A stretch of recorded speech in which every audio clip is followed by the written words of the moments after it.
Hello, everyone, and welcome back to the podcast where we break down interesting tax rulings in a simple and practical way. Let me start with a situation many professionals and businesses can relate to.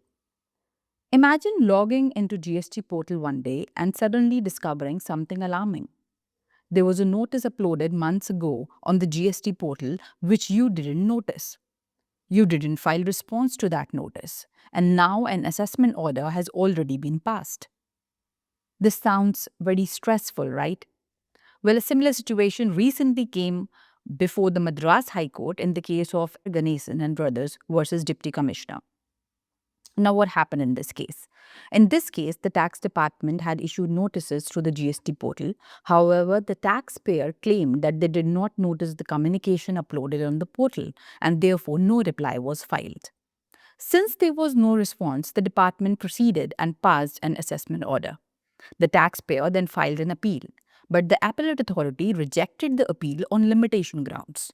Left with no option, the taxpayer approached the Madras High Court. Now, the court focused on an important legal principle of natural justice.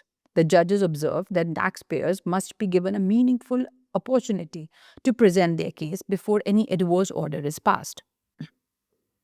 In this case, since the taxpayer did not get an effective opportunity of hearing, the court decided to intervene.